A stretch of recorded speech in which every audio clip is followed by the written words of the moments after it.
Students, ఒక wire గుండా current pass చేస్తే దాని చుట్టూరు మ్యాగ్నెటిక్ ఫీల్డ్ డెవలప్ అవుతుంది అనేది మీకు తెలుసు. ఇది ఆయిర్ స్టేట్స్ అబ్జర్వేషన్. ఎంత మ్యాగ్నెటిక్ ఇండక్షన్ డెవలప్ అవుతుంది అనే దానికి నేను నిన్న వీడియోలో బయోట్ సావర్ట్స్ లా గురించి చెప్పాను.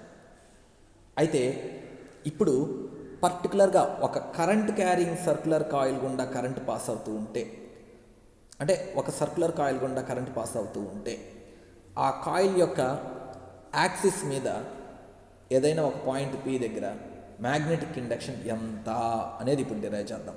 So we're going to derive the equation for magnetic induction at a point due to current carrying circular coil. Current carrying circular coil ఎక్కడ?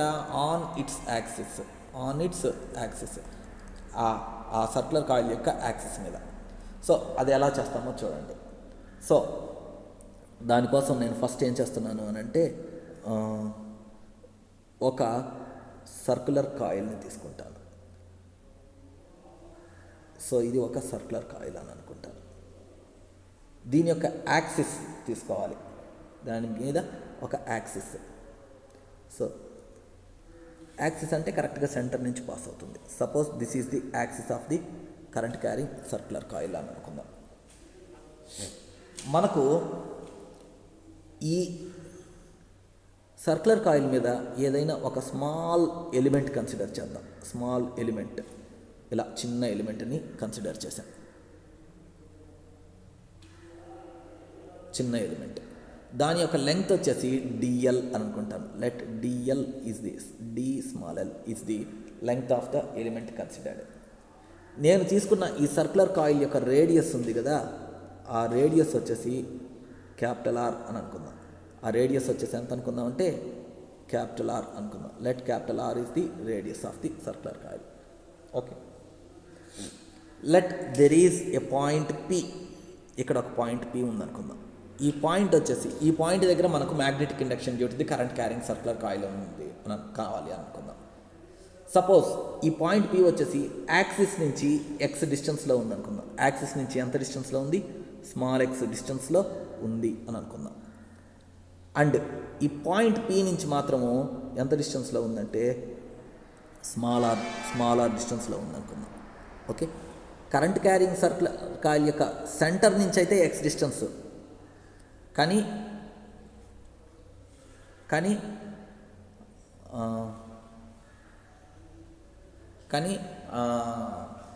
కాయిల్ నుంచి ఆ ఎలిమెంట్ కన్సిడర్ చేసిన ఎలిమెంట్ ఉంది కదా, అక్కడి నుంచి ఆ పాయింట్ పి వచ్చేసి స్మాల్ ఆర్ డిస్టెన్స్లో ఉంది అని అనుకుందాం. స్మాల్ ఆర్ డిస్టెన్స్లో ఉంది అని అనుకుందాం. మనకు ఈ పాయింట్ పి నుంచి ఆ ఎలిమెంట్ కన్సిడర్ చేసిన ఈ స్ట్రైట్ లైన్ ఉంది కదా, ఈ స్ట్రైట్ లైను ఇక్కడ రేడియస్తో ఒక లైన్ డ్రా చేశాను కదా, ఈ స్ట్రైట్ లైన్ వచ్చేసి ఆ కాయిల్కి టాంజెంట్గా యాక్ట్ చేస్తుంది. So you know that angle made by the tangent with the coil వచ్చేసి విత్ ద రేడియస్ వచ్చేసి 90 degrees అని చెప్పి తెలుసు. సో ఈ యాంగిల్ ఉంది కదా, ఈ యాంగిల్ వచ్చేసి ఎంత అంటే 90 degrees. సారీ దాన్ని అట్లా ఉంచండి. ఓకే, సో ఇప్పుడు మన పాయింట్ పి దగ్గర మ్యాగ్నెటిక్ ఇండక్షన్ ఎంత అనేది కావాలి. సో జనరల్గా దానికోసం నేను ఫస్ట్ ఏం చేస్తానంటే small element having length DL తీసుకుంటున్నాను. ఆ డిఎల్ వలన పాయింట్ పి దగ్గర డెవలప్ అయ్యేటటువంటి small amount of magnetic induction dB ఎంత అనేది తీసుకుంటాను. ఆ డిబి ఎంత అనేది క్యాలిక్యులేట్ చేస్తాను. ఆ డిఎల్ వలన ఉండేటటువంటి స్మాల్ మ్యాగ్నెటిక్ ఇండక్షన్ డిబి ఎంత అనేది క్యాలిక్యులేట్ చేస్తాను. దాని తర్వాత ఏం చేస్తానో చూద్దాం.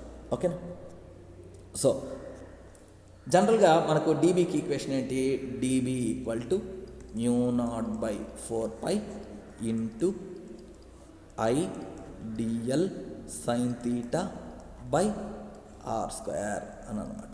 అవునా? μ0/4π into I d l sine theta by r square. So d l length వల్ల ఇక్కడ తీటా వాల్యూ ఎంత అంటే, తీటా అనేది ఏంది? ఆర్కి డిఎల్కి మధ్య. సో ఈ డిఎల్ కర్వ్కి ఈ ఆర్ లైన్కి ఇది డిఎల్, దీనికి అంటే కాయిల్కి ఈ స్ట్రైట్ లైన్కి టాంజెంట్కి మధ్య యాంగిల్ అది వచ్చేసి ఎంత? 90 degrees. కాబట్టి తీటా ఈక్వల్ టు 90 degrees కాబట్టి తీటా ఈక్వల్ టు 90 degrees కాబట్టి sine theta equal to sine 90 equal to sine theta equal to sine 90 equal to 1. Therefore d B equal to ఏమవుతుందంటే μ0/4π into I d l by r square, I d l divide by r square. Only ఆ small element having the length d l వలన d B అయితే total ఈ coil మొత్తం వలన, so ఇట్లా ఈ మొత్తం వలన ఎంత అనేది చూద్దాం. ఎంత అంటే సింపుల్, ఇంటిగ్రేట్ చేస్తాం. సో మనకు బి ఈజ్ ఈక్వల్ టు ఎంత అంటే B is equal to integral dB దాని వాల్యూ ఎంత అనేది చూద్దాం. అయితే ఇక్కడ నేనేం సింపుల్గా ఒక చిన్న పని చేస్తున్నాను. ఏంది అనంటే మనకు డిఎల్ వలన పాయింట్ పి దగ్గర మ్యాగ్నెటిక్ ఇండక్షన్ వచ్చేసి మనకు డిబి ఉందనుకుందాం. ఎంత ఉంది? డిబి ఉందనుకుందాం. ఇక్కడ ఒక చిన్న చేస్తాం.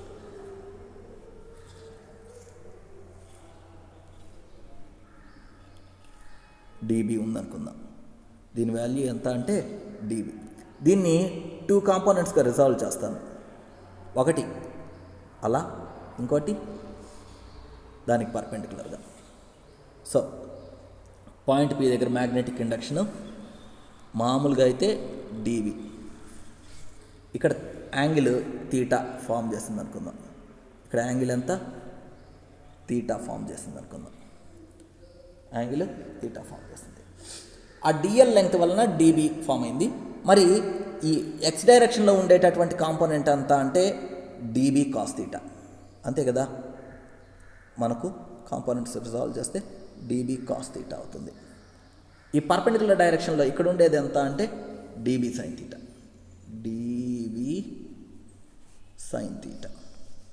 DB sine theta. So dB cos theta and dB sine theta. మరి టోటల్ మ్యాగ్నెటిక్ ఇండక్షన్ ఎంత అంటే ఇంటిగ్రల్ డిబి అని చెప్పాను. ఇక్కడ కానీ చూసారంటే ఓన్లీ డిఎల్ కాంపోనెంట్ వలన డిబి ఫామ్ అయింది. దీన్ని 2 కాంపోనెంట్స్గా రిజాల్వ్ చేసాం. ఒకటి along the horizontal direction dB cos theta, ఇంకోటి dB cos తీటాకి పర్పెండిక్యులర్గా dB sine theta.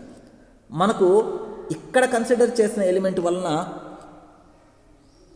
Downward డైరెక్షన్లో నెగిటివ్ వై యాక్సిస్ డైరెక్షన్లో డిబి సైన్ తీటా కాంపోనెంట్ ఉంది. దీనికి ఎగ్జాక్ట్లీ ఆపోజిట్గానే ఎలిమెంట్ కన్సిడర్ చేస్తుంటే మనకు పాజిటివ్ వై డైరెక్షన్లో డిబి సైన్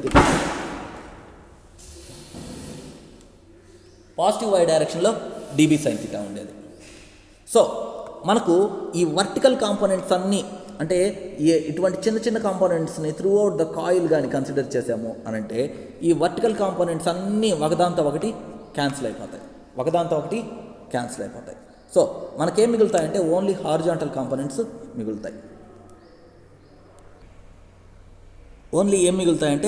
హార్జాంటల్ కాంపోనెంట్స్ మిగులుతాయి అన్నమాట. సో టోటల్ మ్యాగ్నెటిక్ ఇండక్షన్ ఎంత అంటే B equal to integral d B, that is equal to integral d B cos theta. ఎందుకంటే వర్టికల్ కాంపోనెంట్స్ అన్నీ క్యాన్సిల్ అయిపోయాయి. సో మనకు కావాల్సింది ఏంటి అంటే B equal to integral d B, అంటే B is equal to integral d B, అంటే ఇంటిగ్రల్ డిబిఎక్స్ లేదా డిబి కాస్ తీటా అని అనమాట. మనకు బయోట్ సావర్ట్స్ లా ప్రకారం డిబి ఈక్వల్ టు ఎంత? μ0/4π into I d l by r square. ఇక్కడ ఉంది చూడండి, d B equal to μ0/4π into I d l by r square. Therefore మనము ఏమని రాయొచ్చు అంటే B is equal to integral μ0/4π into I d l by r square cos theta value అంతా. సో ఇక్కడ తీటా అనేది ఏంది అని అంటే జనరల్గా తీటా అనేది ఏంది? యాంగిల్ బిట్వీన్ ది ఇక్కడ ఈ తీటా ఇక్కడ ఉంది కదా మనకు తీటా, ఈ తీటా ఇక్కడ ఇది కాస్ థీటా అంటే అడ్జసెంట్ సైడ్, అడ్జసెంట్ ఈ యాంగిల్ థీటా అని అనుకున్నాం కాబట్టి దీనికి ప్యారలల్గా ఈ యాంగిల్ కూడా థీటా. సో ఇది థీటా కాబట్టి కాస్ థీటా అంటే ఏంటి? Adjacent side capital R, hypotenuse small r. So మనకి ఇక్కడ ఏమొస్తుందంటే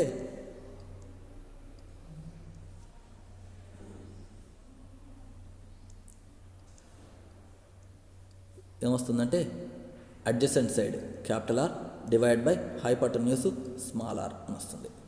సో మనకు దీని నుంచి మనం ఏమని రాయొచ్చు అంటే μ0/4π into I capital R divide by small r cube integral d l అవుతుంది. So that is equal to μ0/4π into I capital R by small r cube into integral d l అంటే small element of the coil, integral d l అంటే ఆ total perimeter of the coil. అదంతా 2πr, radius capital R కాబట్టి circumference 2πr అవుతుంది. So మనకు ఇది 2πr అనమాట, 2πr. Okay, so మీకు అర్థమయ్యేదానికి అట్లా రాశాను. 2π 4π ఇక్కడ ఉంది, సో 2 అవుతుంది. దేర్ ఫార్ మనం ఏమని రాయొచ్చు అని అంటే బీకి ఈక్వేషన్ ఏమని రాయొచ్చు అంటే బి ఈజ్ ఈక్వల్ టు ఏమని రాయొచ్చు అంటే మనకు μ0/2 ఉంది, అవునా? సో మనకు అక్కడ ఇంకా మిగిలింది ఏంటి అని అంటే బి ఈజ్ ఈక్వల్ టు μ0/2 పైన I into capital R square divide by R cube ఉంది. స్మాల్ ఆర్ అంటే ఏంటి? ఒకసారి డయాగ్రామ్ కానీ చూసారంటే స్మాల్ ఆర్ ఇది ఒక ట్రయాంగిల్గా తీసుకున్నారనుకుంటే, సో ఇదొక ట్రయాంగిల్, ఇదొక వర్టెక్స్, ఇదొక వర్టెక్స్, ఇదొక వర్టెక్స్. ఈ ట్రయాంగిల్ కానీ తీసుకున్నారంటే దీంట్లో స్మాల్ ఆర్ అనేది ఏంది? హైపోటెన్యూస్. సో మనకు according to Pythagoras theorem small r equal to ఏంటి? √(x² plus capital R square. కాబట్టి నేనేం రాయొచ్చు అని అంటే మనకు small r equal to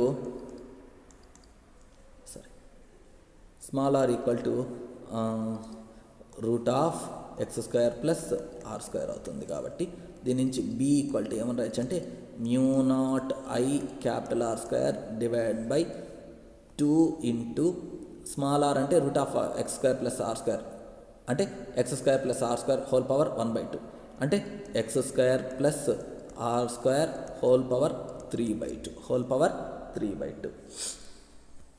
so దీని నుంచి మనకు ఇది ఒకే ఒక్క కాయిల్ ఉంటాయి. So equation for the magnetic induction at a point due to current carrying circular కాయిల్కి ఈక్వేషన్ ఎంత ఎగ్జాక్ట్గా అంటే μ0IR² divide by 2 into x² plus r² whole power 3/2. ఇక్కడ ఒకే ఒక్క కాయిల్ ఉంది. అలా కాకుండా if there are n number of coils, if there are n number of coils కానీ ఉంటే, n నెంబర్ ఆఫ్ కాయిల్స్ ఉంటే అప్పుడు బీ బార్ ఈక్వల్ టు ఏమవుతుందంటే μ0IR² into n divided by 2 into x² plus r² whole power 3/2 అవుతుంది. μ0NIR² divide by 2 into x² plus r² whole power 3/2 అవుతుంది. Okay, so if we consider capital R is far less than x, లేకపోతే మనకు at the centre of the coil తీసుకున్నాం అనుకోండి. So at the centre of coil అంటే మనకు x value 0, coil యొక్క centre దగ్గర at the centre of coil దగ్గర x is equal to 0. So పైన ఈక్వేషన్లో x వాల్యూ 0 పెట్టామనుకోండి ఏమొస్తుంది? Be bar equal to μ0NIR² divide by 2 into r² whole power 3/2 capital r² whole power 3/2 అంటే 2 cancel పోతుంది. మనకు పైన r² ఉంది, కింద r³ ఉంది. సో r² r³ పోతే మనకు ఫైనల్గా ఏం ఈక్వేషన్ వస్తుంది అంటే μ0NIR డివైడ్ బై 2 అని వస్తుంది. డినామినేటర్లో r అనేది డినామినేటర్లో వస్తుంది. 1 సెకండ్. సో మనకు ఇంకా మిగిలింది ఏంటి అని అంటే